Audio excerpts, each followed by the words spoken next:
Je sais que certains voudraient, dans ce contexte, que je revienne sur la réforme de l'impôt sur la fortune. Conformément aux engagements pris devant vous, cet impôt a été supprimé pour ceux qui investissent dans notre économie et donc aident à créer des emplois. Les gens ont senti dès le début que c'était obscène, cette histoire. Et ils ont bien raison. Alors là-dessus, Macron fait son allocution, c'était hier, puisqu'on est mardi, et il nous dit « Ah non, mais ça, je vais maintenir la suppression de l'ISF parce que il faut supprimer l'ISF pour améliorer le financement de l'économie, donc la croissance, l'emploi, etc. » Alors les gens disent « Ah mais quand même, c'est vraiment dégueulasse ce truc, mais ah là, il y a cet argument d'économiste, si ça se trouve, ça nécessite d'y réfléchir à deux fois. » Alors, entre parenthèses, c'est quasiment la vocation des économistes libéraux, si tu veux, c'est de recouvrir l'obscénité avec des arguments technocratiques qui sont administrés en toute autorité et le bon peuple est prié de ne pas les discuter. Alors, il se trouve que ici précisément, on va discuter un peu. Donc, reprenons l'argument de départ. Il faut soulager nos gentils riches de l'ISF pour qu'ils puissent financer l'investissement, la croissance, etc. Bon. Et en effet, lorsque une entreprise veut investir, lorsqu'elle veut investir au-delà du profit disponible, qu'est-ce qu'elle fait? Elle a deux solutions. Elle va à la banque pour obtenir un crédit, ou bien elle va à la bourse pour émettre des nouvelles actions. Quand elle émet des nouvelles actions, j'insiste sur ces termes, émettre des nouvelles actions. Tu vas voir, ça va être absolument décisif. Lorsqu'elle émet des nouvelles actions, eh bien, il y a des agents économiques, soit des personnes fortunées, ou bien alors ce qu'on appelle des investisseurs institutionnels qui les souscrivent, c'est-à-dire qui, en échange des actions, donnent de l'argent aux entreprises qui constituent sa ressource financière, en effet, pour investir. Ah bon, alors je dis très bien, tout ça, fort intéressant. Bon, regardons-y quand même à deux fois. Quel est le volume des actions nouvellement émises par an? Je te donne des chiffres un peu anciens, ça doit dater d'il y a 3-4 ans, mais les ordres de grandeur sont les bons. En 2014-2015, ça tournait autour de 10 milliards d'euros, les nouvelles actions émises. Okay. Quel est le montant total de l'investissement des entreprises, en l'occurrence des sociétés non financières, on laisse les banques de côté? 260 milliards d'euros. Donc, d'un côté, si tu veux, l'investissement total, 260 milliards d'euros. De l'autre, les actions nouvellement émises, c'est-à-dire la contribution de la bourse à l'investissement total, 10 milliards d'euros. 260, 10. La bourse contribue pour, je vais le calcul pour toi, la bourse contribue pour 3,8% au financement de l'investissement. Donc tout de suite, ça calme l'enthousiasme et on retient nos cris de joie. Mais allons plus loin. L'activité de la bourse ne consiste pas seulement en ces 10 milliards d'euros. Donc, question suivante, à quoi, et surtout avec quoi, la bourse s'amuse-t-elle pour le reste de son temps? La réponse est qu'elle s'amuse à la circulation des actions qui ont déjà été émises dans le passé, dont l'effet de financement de l'économie est donc consommé, et le volume global de toutes ces actions avec lesquelles elle joue, ce qu'on appelle la capitalisation boursière, c'est 3300 milliards d'euros. Je dis que l'effet de financement de ces actions est consommé, puisqu'on ne parle pas d'actions nouvellement émises, mais d'actions qui ont été émises dans le passé et qui circulent à nouveau. Si tu veux, quand une action est émise, le souscripteur l'acquiert, et puis après, s'il n'en a plus envie, il la revend. Il la revend à quelqu'un qui est un autre investisseur financier, qui lui-même la revendra, toujours à des fins de plus-value, n'est-ce pas?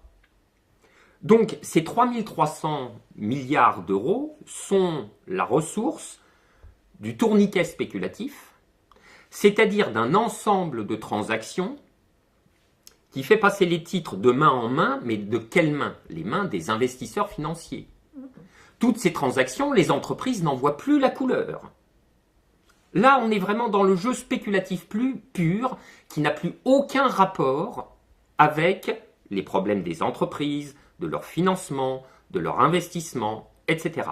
Donc, de nouveau, d'un côté, nous avons la contribution de la bourse au financement réel de l'investissement par le truchement des actions nouvellement émises, à savoir 10 milliards d'euros.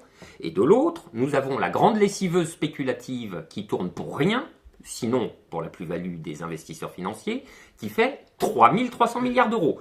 10, 3 300. Donc là, on a vraiment dépassé la recette du pâté d'alouette.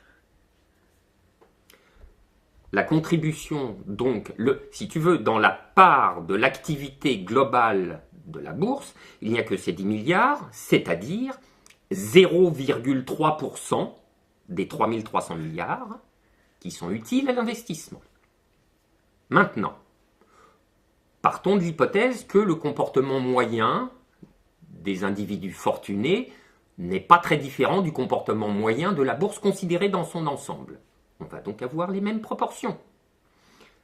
Ces gens fortunés ont un portefeuille d'actions qui est en quelque sorte à l'image de l'activité générale de la bourse et dont, par conséquent, seul 0,3% contribue au financement du nouvel investissement. Puisque si tu es très fortuné, si tu gagnes au loto, tu vas chez ton banquier et tu lui déposes un énorme chèque et tu lui dis « Placez-moi ça, s'il vous plaît, monsieur le banquier ». Qu'est-ce qu'il va faire, le banquier? Il va aller t'acheter des actions. Et les actions, c'est celles qui existent, il va puiser dans la masse des 3 300 milliards. Donc, en probabilité 97%, ta fortune va être placée en actions existantes depuis déjà un certain temps, qui ne contribuent absolument pas au financement de l'économie. Et pour 0,3%, en probabilité, tu vas financer de nouveaux investissements. Donc, l'argument selon lequel il faut supprimer l'ISF pour encourager le financement de l'investissement et des entreprises est un enfumage de très haute qualité. Moyennant quoi, rendu à ce stade, il nous reste 2 questions à traiter et éventuellement une conclusion à tirer. Première question. Lorsque hier, solennellement, Macron nous raconte qu'il est hors de question de revenir sur la suppression de l'ISF parce que l'ISF finance l'investissement, donc la croissance et l'emploi,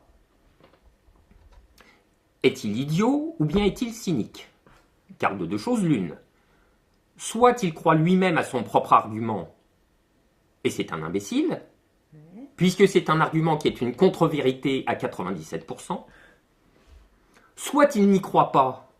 Et une fois les caméras de l'allocution présidentielle éteintes, il retourne dans son bureau et il éclate de rire, mais ça n'en fait pas un personnage recommandable.